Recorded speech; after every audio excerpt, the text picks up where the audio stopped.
So hello and welcome to channel guys. I hope you are all absolutely fine. दोस्तों आज की इस video में बात करने वाला हूं कि इंडिया में न्यूट्रिशन से रिलेटेड कौन कौन सी समस्याएं हैं, जैसे कुपोषण हो गया और कई प्रकार की समस्याएं होती है जो न्यूट्रिशन के कारण होती है, न्यूट्रिशन की कमी के कारण होती है। तो गाइज इस वीडियो को शुरू करने से पहले आप सभी से एक ही रिक्वेस्ट करना चाहता हूँ कि वीडियो को लास्ट तक ज़रूर देखना और अच्छा लगे तो लाइक करना, शेयर करना और कमेंट करके अपनी राय ज़रूर दीजिएगा।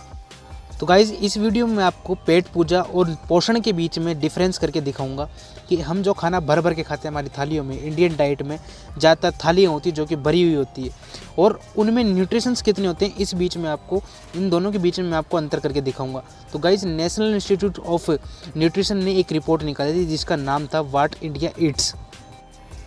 गाइज़ अगर मैं इस रिपोर्ट की बात करता हूँ तो इस रिपोर्ट के अनुसार 150 ग्राम फ्रूट्स पर डे और 19 ग्राम्स दाल, अंडा और नॉनवेज, 20 ग्राम ड्राई फ्रूट्स, 27 ग्राम ऑयल या घी, 270 ग्राम अनाज, 350 ग्राम सब्जियां और 300 ml दूध या दही की रिक्वायरमेंट होती है एक सामान्य आदमी को दिन में। ठीक है, और जनरली कहा जाता है an apple a day keeps the doctor away, कि मतलब एक सेब खाने से, रोज़ एक सेब खाने से आप डॉक्टर से दूरी बना के बरकरार रख सकते हो। ठीक है, ये कहा जाता है। और इस रिपोर्ट में ये भी कहा गया है गाइस कि शहर में और गाँव में क्या डिफरेंस किया गया है, शहर और गाँव के जो लोग बाग रहते हैं उनके खान पान के अंदर अगर डिफरेंस किया गया है तो देखा गया है कि जो शहर के लोग होते हैं वो 1943, ठीक है, 1943 कैलोरी पर डे कंज्यूम करते हैं, जबकि गाँव की बात करूँ तो 2081 कैलोरी गांव वाले कंज्यूम करते हैं। जिसमें अगर बात करूँ गाँवों में और शहरों के कंपैरिजन करने वाला हूँ, इस रिपोर्ट के अनुसार आपको बताता हूँ गाइज 65% अनाज का यूज़ करते हैं गांव वाले, जिसमें फाइबर्स की क्वांटिटी अच्छी खासी मिल जाती है। शहर में 51% अनाज का उपयोग करते हैं शहर वाले। उसके बाद बात करता हूँ गाँव में 7% फैट का यूज़ करते हैं, शहर में करते हैं 13.7% फैट का यूज़ करते हैं शहर वाले। अर्थात देखा गया आपने इस रेशो के अनुसार आपने ये देखा कि यार शहर में फैट का रेशियो एज़ कंपेरिजन टू गांव के लोगों के से ज़्यादा होता है। शहर में फैटी चीज़ें ज़्यादा खाते हैं, जैसे जितने भी ये फास्ट फूड होते हैं, जितने भी सब फैटी चीज़ें होती है। ठीक है, तो ये होता है। और शहरी भारत की अगर कंपैरिजन करते हैं ग्रामीण भारत से, शहरी भारत की अगर ग्रामीण भारत से कंपैरिजन करते हैं तो ये देखा गया है कि 53% लोग ओबेसिटी मतलब मोटापे से ग्रस्त है। 53% गाइज लोग मोटापे से ग्रसित है हमारे शहरी भारत में, जिसमें से 42% है मिडिल इंडिया में, ठीक है, और दूसरे हैं नॉर्थ इंडिया में, जो कि 61% है नॉर्थ इंडिया में मोटे लोग। अगर बात करूँ तो ग्रामीण भारत की अगर मैं रेशो बताऊँ आपको तो 18% मोटापा है ग्रामीण भारत में, जिसमें से देखा जाए तो 25% साउथ इंडिया में और 11% नॉर्थ ईस्ट इंडिया में है मोटापा। गाइस अब मैं बात करने वाला हूँ BMI की, बॉडी मास इंडेक्स की बात करने वाला हूँ, जिसका मतलब ये होता है कि आप अपने BMI निकाल सकते हो, बॉडी और मास का इंडेक्स निकाल सकते हो, बॉडी का मास का इंडेक्स निकाल सकते हो। इसका एक नॉर्मली सिंपली सा फॉर्मूला होता है, आपका वेट किलोग्राम में बटे डिवाइडेड बाय आपकी लेंथ मीटर स्क्वायर में, इससे आप अपना BMI निकाल सकते हो। जनरली ये कहा जाता है कि यदि आपकी BMI 19 से कम है, तो 19 से यदि आपकी BMI कम है तो आप अंडर वेट में आते हो। यदि आपकी BMI 25 से ज़्यादा है तो आप ओवर वेट की श्रेणी में आते हो, मतलब ओबेसिटी वाली श्रेणी में आते हो, अर्थात आप मोटे हो, ये कहा जाता है।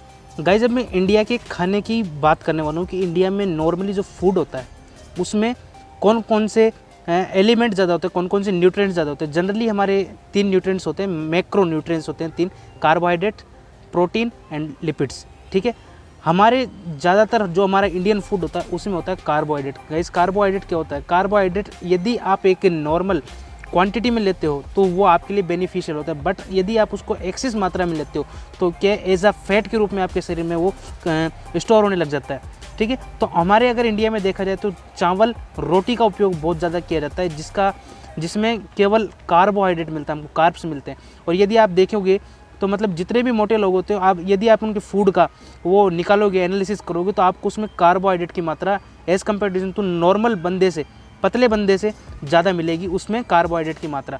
और वो बंदा क्या करता है, प्रोटीन का इंटेक कम कर देता है, प्रोटीन कम लेता है, कार्ब्स लेता जाता है, जिससे वो ओवरवेट की। गाइज यदि आप कार्ब्स की मात्रा बढ़ाते हो और यदि आप प्रोटीन का इंटेक कम कर देते हो तो आप प्रोटीन की कमी का शिकार हो जाओगे, जिसे हम कुपोषण भी कह सकते हैं एक तरीके का, जो कि राजस्थान, यूपी, बिहार, असम जैसे स्टेट में ज़्यादा देखने को मिलता है ये प्रोटीन का विकार। ठीक है, लैंसेट चाइल्ड एंड एल्डोसेंट की रिपोर्ट के अनुसार ये बताया गया था, ये सर्वे किया गया था कि राजस्थान, यूपी, असम और बिहार में कुपोषण के शिकार ज़्यादा है, जिसमें प्रोटीन का कुपोषण ज़्यादा होता है। प्रोटीन के कुपोषण से 2 डिजीज होती है गाइज, एक होती है मेरेस्मस और एक होती है क्वाशियोरकर। गाइज अब मैं उन न्यूट्रिएंट्स की बात करने वाला हूँ जिनकी कमी सर्वाधिक मात्रा में देखी जाती है हमारे इंडिया में। ठीक है, कुछ ऐसे न्यूट्रिएंट्स के आपको बताऊँगा, मैं आपके उनके बारे में बताऊँगा जिनकी जनरली जो कमी पाई जाती है हमारे इंडिया के लोगों में, बच्चों में, जितने भी डिफरेंट एज ग्रुप्स के लोगों में इन एलिमेंट्स की कमी पाई जाती है। तो आपको बताता हूँ, सबसे पहले आता है iron deficiency. Guys iron deficiency मतलब Fe की कमी, आयरन की कमी से होने वाली डेफिशिएंसी को आयरन डेफिशिएंसी कहा जाता है। इसकी कमी से एनीमिया हो जाता है, मतलब खून की कमी हो जाती है शरीर में। RBC रेड ब्लड सेल्स का बनना कम हो जाता है शरीर में, जिससे एनीमिया की कंडीशन उत्पन्न हो जाती है। देखा जाए तो 6.7% राजस्थान में है इसका केसेस, 3.7% उत्तर प्रदेश में है आयरन की कमी, 3.4% मध्य प्रदेश में इसकी कमी देखी जाती है। सर्वाधिक महिलाओं में गाइज इसका अगर आपको मैं इफेक्ट बताता हूँ आयरन की कमी का, मेल और फीमेल में अगर कंपैरिजन करता हूँ तो फीमेल में आयरन की कमी ज़्यादा होती है, बिकॉज उनमें मेंस्ट्रुअल साइकिल चलता है तो उसमें ब्लड लॉस ज़्यादा होता है, जिसके कारण उनमें हीमोग्लोबिन या फिर आयरन की डेफिशिएंसी ज़्यादा होती है, खून की कमी ज़्यादा होती है, एनीमिया हो जाता है उनमें पुरुषों की तुलना में ज़्यादा मेंस्ट्रुअल साइकिल के कारण। ठीक है, तो ये देखा जाता है आयरन डेफिशिएंसी के अंतर्गत। इसको आयरन डेफिशिएंसी में अगर आप बचना चाहते हो तो इसके लिए कई आयरन के सप्लीमेंट्स आप ले सकते हो, ग्रीन लीफी वाली सब्जियां खा सकते हो।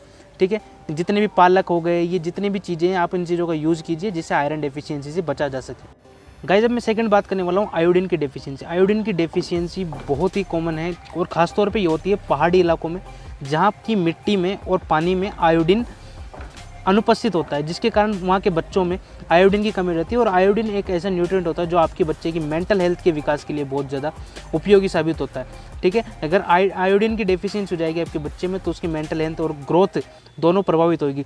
तो गाइस इस आयोडीन की डेफिशिएंसी को भी आप रोक सकते हो। आप आयोडीन युक्त नमक खा सकते हो। ठीक है, आयोडाइज वाटर का यूज़ कर सकते हो, और कई जो कंट्रीज़ है उनमें तो आयोडाइज मतलब इंजेक्शन का उपयोग किया जा रहा है। तो ये आयोडीन की डेफिशिएंसी से आप इस प्रकार बच सकते हो। अब बात करने वाला हूँ विटामिन डी की डेफिशिएंसी, जिसे कोलेकैल्सिफेरॉल विटामिन भी कहा जाता है। गाइज इस विटामिन सबसे पहले तो ये होता है कि हमारे इंडिया में कुछ ऐसा कल्चर हो गया है कि धूप से निकलने में, मतलब धूप में निकलने में लोगों को परेशानी साबित होती है। उनसे 2 मिनट धूप में नहीं बैठा जाता, और धूप ही एक ऐसा सोर्स होता है, नेचुरल सोर्स होता है जिससे आप विटामिन डी की पूर्ति कर सकते हो।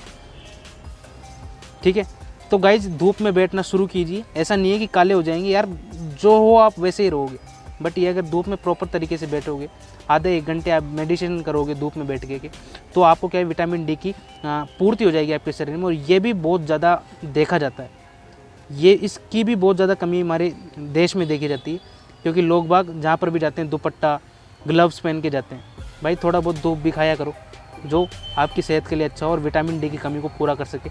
इसको लेने के लिए आप थोड़ा बहुत दूध में भी होता है और कई विटामिन डी के सप्लीमेंट्स आते हैं, आप उनका यूज़ कर सकते हो विटामिन डी से बचने के लिए। गाइज ऐसी एक विटामिन होता है विटामिन B12, जिसे हम साइनोकोबालामिन भी कहते हैं। इससे भी कई प्रकार की डिजीज हो जाती है। इसमें एनीमिया हो जाता है, नर्वस सिस्टम थोड़ा कमज़ोर पड़ जाता है, न्यूरो सिस्टम हमारा जो शरीर का होता है ये कम पड़ जाता है। ये होती है विटामिन B12 की कमी से।